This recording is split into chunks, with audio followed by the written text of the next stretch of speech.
大家好，歡迎嚟到大米講馬二台收睇專攻第一場。今個星期六6月27號沙田馬場又有11場賽事啊！二泥九草嘅黃昏賽，頭場一跑時間下晝4點正，草地跑道用一條中地嘅 B 欄。場地預測嗱，大家真係要刨定啲場地適應性比較廣泛啲嘅馬，因為天文台天氣預報呢，聽日星期五會幾高嘅機率落雨嘅，有啲大嘅驟雨。星期六同埋星期日咧都會持續有啲比較大嘅雨落嘅，咁所以咧應該估計咧禮拜六係喺有變化嘅場地、受天雨影響嘅場地下舉行賽事噶啦。泥地好大機會跑濕萬泥，草地咧我諗都會場地起變化。至於嗰個場地變化去到咩程度，當然要視乎係咪跑住嚟落雨同埋落嘅雨勢有幾大啦。依家就即係估計唔到，但係大家可以最保守估計咧，好似黏地。香港賽季嚟到6月尾，已經進入最後衝刺階段，最後倒數階段，剩翻6次賽事啫。咁現時比較熱門嘅話題就係冠軍練馬師爭奪戰。咁啊，現時榜首嘅方嘉柏、沈集成同埋廖康銘咧，都係鬥得好緊湊嘅。截至今日為止啊，6月25號，咁啊方嘉柏咧就帶嚟沈集成5場，帶嚟廖康銘6場嘅。咁但係再睇仔細啲咧，如果沈集成要超越方仔啦，因為佢亞軍嘅次數同埋季軍次數咧都不及方嘉柏嘅，一定要反先6場先得。廖康銘咧就都係要贏多6場，同方仔平頭就可以過到方嘉柏啦，因為佢第2同埋第3名嘅次數咧都比方嘉柏優勝嘅。咁喺依家呢個環境底下，剩翻6次賽事，沈集成同埋廖康銘係咪冇機會去追得及方嘉柏去贏冠軍練馬師呢？都未必嘅，但係呢個機會就稍為微啲。咁但係睇落呢，沈集成同廖康銘喺馬匹嘅操練狀況上呢，因為馬匹嘅訓練都唔係即日先，今日吹谷就聽日起得到噶嘛，唔係1-2個禮拜嘅事，一早要部署噶啦。要爭冠軍練馬師咧，一定要喺早1-2個月最少啊，已經部署定嚟緊下個月嘅賽區嘅訓練噶啦。咁所以咧，沈集成、廖康銘同埋方嘉柏咧，已經成手馬咧準備好，最嬲尾嗰幾次賽事咧進行大廝殺，一定係無可置疑噶啦。喺節目開始之前，一定要呼籲下大家訂閱大米講馬呢個台咧嘅節目，好多人睇，咁但係咧訂閱人數咧就仲未達到理想水平，所以如果支持大米，一定要訂閱大米講馬，同埋咧俾呢條片一個 like， 加埋咧分享呢條片出去 ，share 條片俾大家嘅朋友。咁啊，當然可以留言支持一下我嘅，咁啊俾啲心心啦、表情符號啦，或者笑面啦，都係對我一個好好嘅支持嚟嘅。而喺琴晚6月24號嘅谷草夜賽，喺賽事期間咧，馬會都宣傳嚟緊7月10號冠軍人馬獎嗰個公眾投票之餘咧，都專登邀請咗呢3位有機會爭冠軍嘅練馬師接受訪問啊，加埋馬會嘅今年係馬年嘅馬年大師郭富城一齊去做個訪問宣傳下。咁啊，3位練馬師都講下佢自己對爭冠最後尾呢幾次賽事嘅信心如何咁樣嚇。咁啊，3位都有表達到啲意見。唔知大家琴晚有冇睇現場直播啦？亦都唔知大家有冇睇到呢一 part 即係嘅訪問都幾長嘅，有成7-8分鐘嘅最少。咁啊，3位有份爭冠軍練馬師嘅熱門分子方仔、廖康銘同埋沈集成啦。嗰個答案咧都值得大家去參考下，同埋都幾有意思。裏邊咧都有啲玄機都未定。咁啊，我都有全程睇到嗰個訪問過程。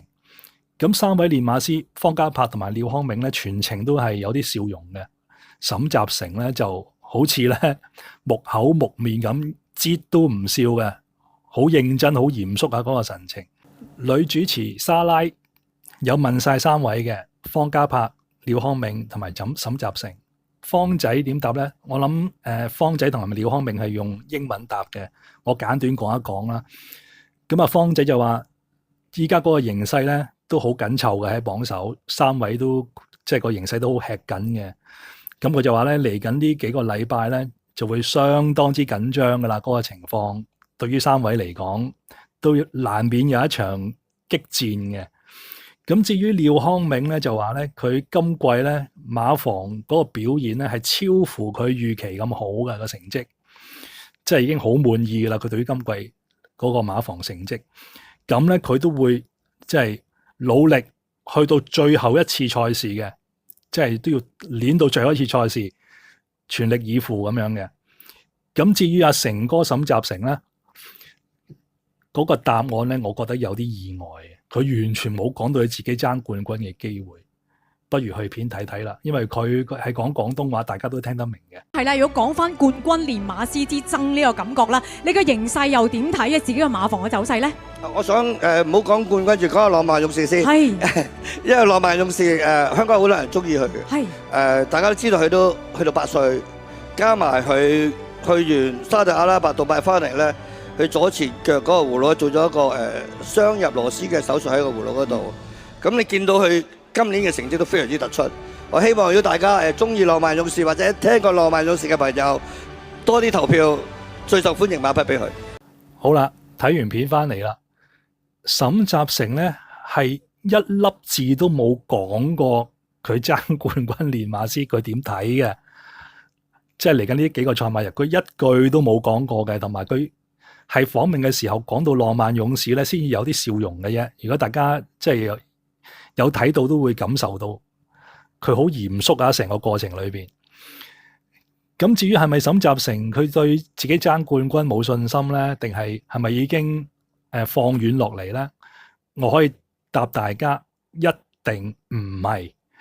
沈集成咧，佢成手馬咧，真係已經準備好晒，即係。嚟緊嗰幾次賽事咧，同你搏老命噶啦，好肯定，好肯定。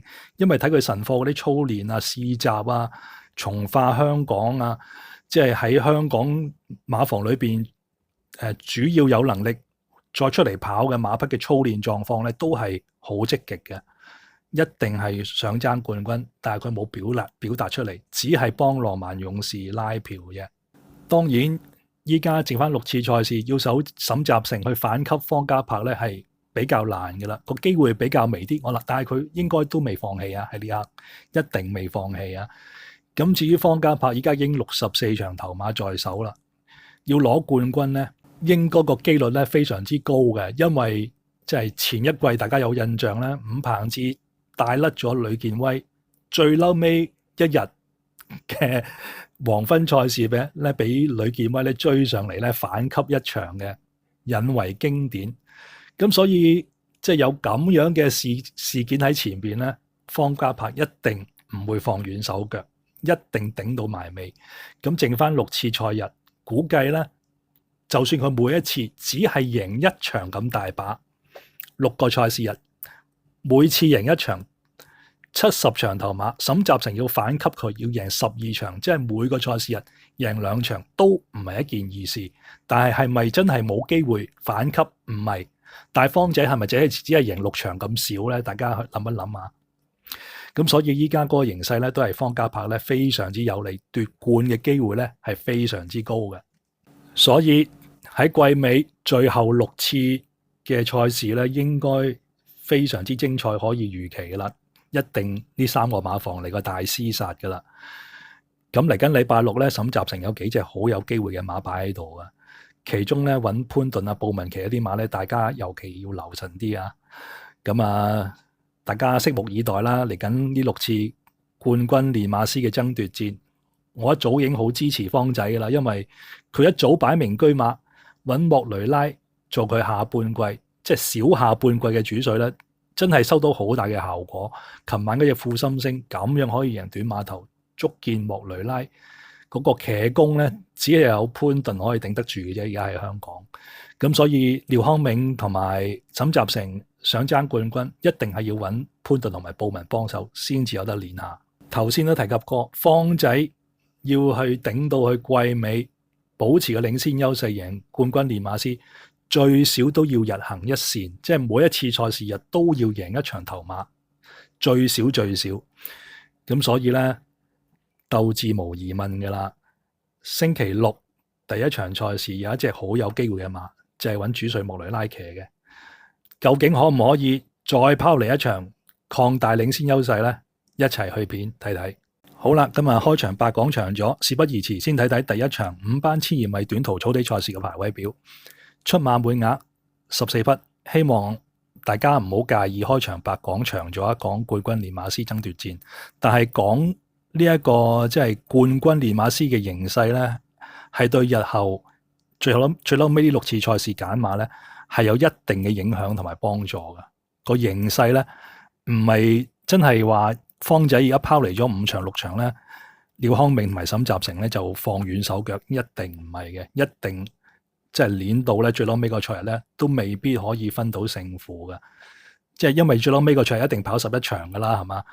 咁啊，大家都出8、9隻的話咧，除非佢可以掟甩10場啦，咁依家就睇落就唔會啦，係嘛？咁所以咧，應該去到最尾個賽事日咧，先至可以即係分到個勝負嘅。咁啊，第一場賽事爭冠軍嘅人馬都有啦，當然封面擺咗方仔喺度，方仔咧就出隻7號後無來者。至於沈集成咧，出咩馬？喺淘汰區嘅呢一隻得20分評分嘅14號太行美景，仲要揾方家柏哥見習生黃志宏嚟騎喎，咁應該都係方仔機會大啲啦。咁呢一場咧，其實都係星期六咧2組5班1200米短途賽事咧其中一組。咁啊，第一場呢個形勢比較簡單啲揀馬，所以馬會篇第一場係有原因嘅。呢一場係比較容易嘅，第二場比較難啲嘅。咁啊，馬膽之選封面都講咗噶啦，方家柏馬房呢隻7號後無來者，雖然排11檔，但係呢隻馬咧其實係4班都有能力贏嘅，泥地草地都得嘅。咁啊，今次咧方仔幫佢戴個眼罩上去咧，帶嚟啲新鮮感咧，我對呢匹馬咧就有啲好感喎。方家柏馬房呢一隻7號後無來者，嚟咗香港苦戰一季有多噶啦，依然係一隻處女馬，但係呢匹馬咧喺季初時分咧4班跑比較強對手嘅田草1004米咧，都可以喺潘大偉胯下跑過冷門嘅第3名，證明呢隻馬無論係跑泥地又好草地又好咧，其實喺5班係超嘅，喺4班咧都可以起作用。但係可能都係呢匹馬咧不嬲都有或多或少嘅傷患問題。小問題出過嚟就唔係大問題，咁所以咧喺個操練狀況啊、嗰個進度上邊啊、成熟程度啊，都唔係起得特別理想嘅。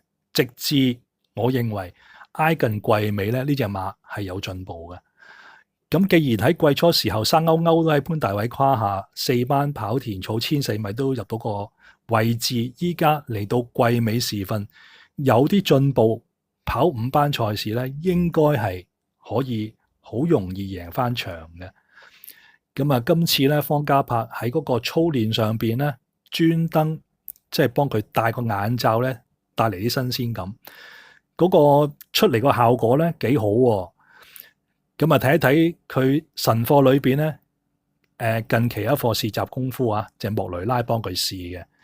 喺6月初6月2號，咁啊一場泥地1200米嘅試習。咁呢場第2組試習咧，所對嘅對手真係好勁啊！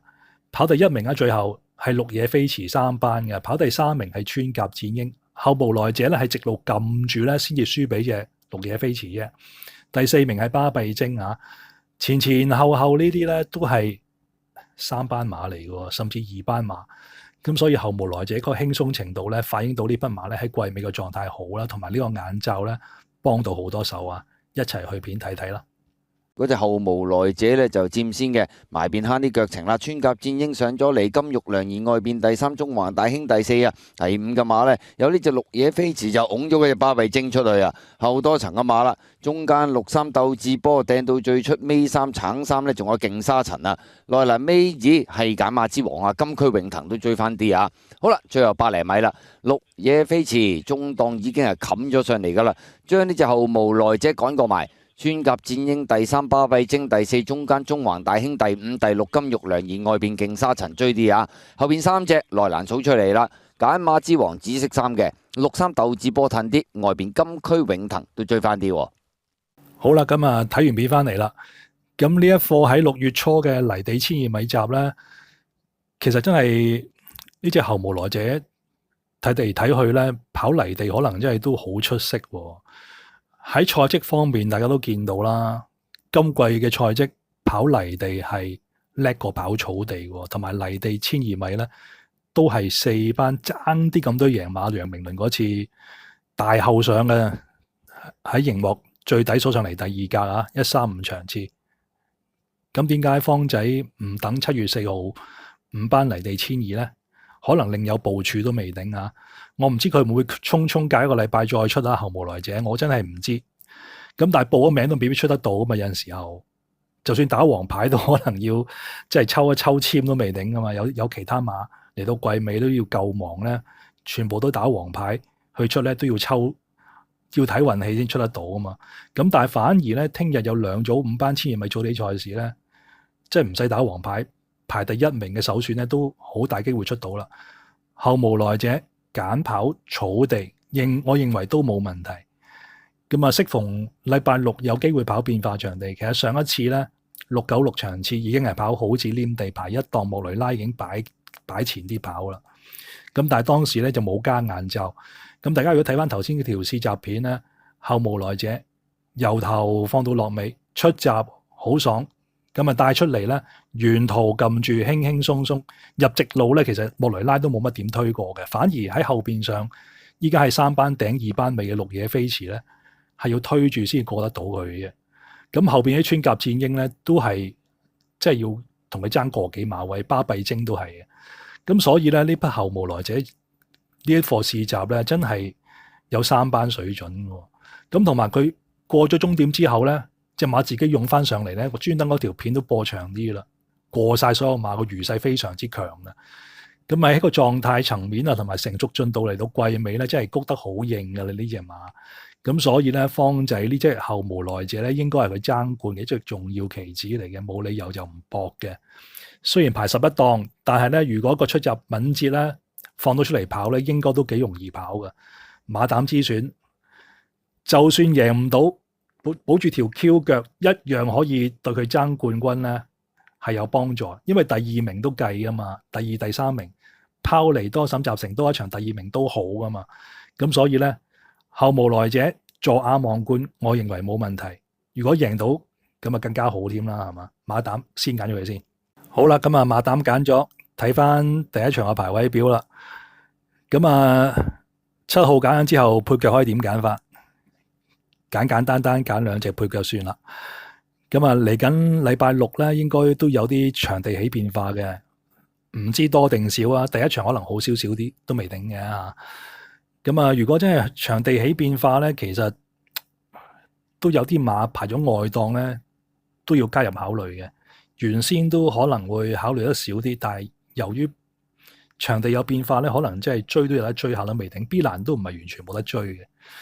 咁啊，所以咧都有幾隻馬咧都可以加入考慮啦。其中一隻咧就係潘頓騎排咗12檔呢隻4號翠湖烈風啦。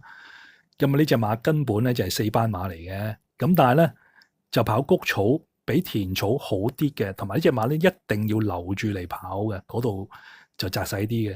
咁但係如果星期6嗰個場地有變化咧，亦都可以對呢隻馬有啲幫助嘅。咁所以都唔夠膽話佢唔得。咁另外鄭俊偉隻6號海王啦，應該跑變化地幾好嘅應該。所以咧呢兩隻排咗中外檔嘅馬咧都要考慮，即係擺埋佢落去。咁至於你話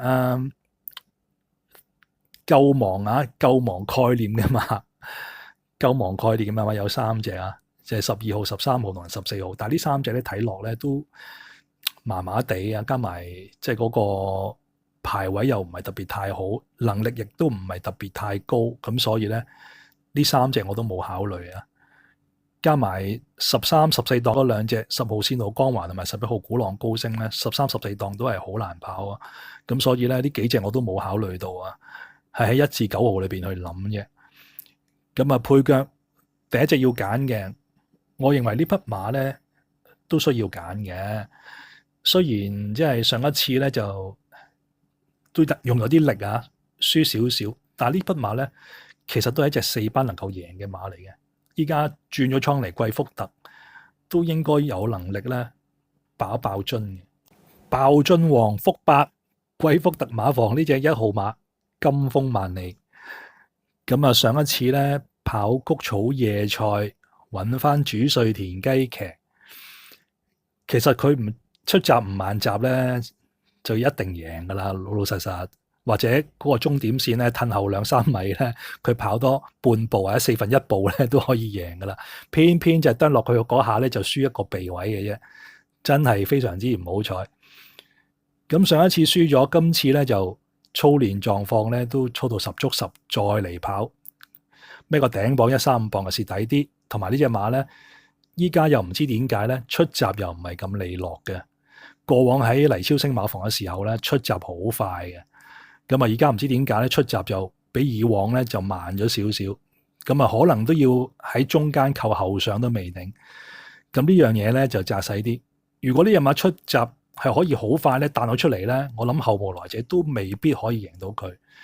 咁啊真係好睇出閘嘅情況，同埋呢隻馬到底上一次用咗咁多力之後咧，係咪會攰啦？但係睇落就冇事嘅，因為神貨功夫咧比上次咧就更加積極，馬匹體重不跌反升係一個好現象，同田雞咧都合拍嘅。只要田泰安今次出閘稍為好少少，淡淡定定應該有錢剩啊！咩重磅都唔驚。咁啊，上次揀佢都講得好清楚噶啦。呢隻馬喺季初057場次10月1號咁啊，國慶日跑田草1200米，輸俾標之極光，贏燃心星同埋好精神。咁啊，彈甩後邊隻燃心星個幾馬位嘅標之極光3班馬嚟嘅大佬，咁所以咧，依家呢隻金風萬里對住呢一群5班對手咧係超嘅，咁啊都唔使特別多再解釋噶啦。上一次揀佢都係呢個原因，依家揀佢都係呢個原因，加埋近況咧非常之好啊，季尾咁啊必定要揀嘅，呢啲冇得唔揀嘅啦，17揀咗先啦。好啦，咁啊再睇翻第一場嘅排位表啦，咁啊7號同埋1號呢兩隻馬咧就必揀嘅啦，第一場。但係應該都係熱門 Q 嚟嘅17，咁第三選擇可以點揀咧？有幾隻馬可以喺個考慮之列嘅，頭先都提過噶啦，剩翻1號至9號嘅啫。但係9號咧，阿航哥嗰啲馬咧，我一定就唔揀噶啦，就劃咗先。咁另外丁冠豪嗰隻5號落河咧，我都唔係幾喜歡嘅。丁仔亦呢兩兄弟簡 Sir 兩徒弟都劃走咗先。咁另外簡 Sir 仲有個徒弟叫徐宇石。大師兄呢隻2號英雄豪邁咧，跑田草嘅轉彎路程咧就爭啲嘅，係個一檔好嘅啫，都係等下季啦，都睇低啲咁多嘅。咁另外蘇慧賢嗰隻3號果然僥倖咧，跑變化場地爭啲，同埋佢跑得密咧，我覺得都係麻麻地嘅。咁所以咧，剩低咧就係潘頓騎嘅4號隨狐烈風啦。頭先提過4號同6號跑變化場地咧都有機會嘅。鄭俊偉呢隻6號海王啦，金城江鬥志都好，嗰啲冷門馬都好出色噶。咁另外再加多一隻咧，就係偉達馬房排咗個內檔3檔嘅8號馬順意啦，喺呢3隻馬裏邊去揀。咁最後咧，基於1號同埋7號都係熱熱地咧，我揀隻應該有啲分頭嘅馬做第三選。今場第三選擇我都思考咗一段時間嘅。如果唔係就可以早啲拍嘅呢條片，我都諗咗一段時間，好唔好揀呢隻馬？就係偉達馬房嘅8號馬信義，咁啊應該都有啲分頭啩。我諗鬥志都好嘅呢位馬主，同埋呢件彩衣都有一段時間冇贏馬噶啦，同埋嚟咗香港咧都一季有多，都仲未交到咩成績。其實論到即係嗰個血統啊，同埋實力咧，呢隻馬喺5班咧係超嘅，但我都唔肯定偉達會唔會等下季先用。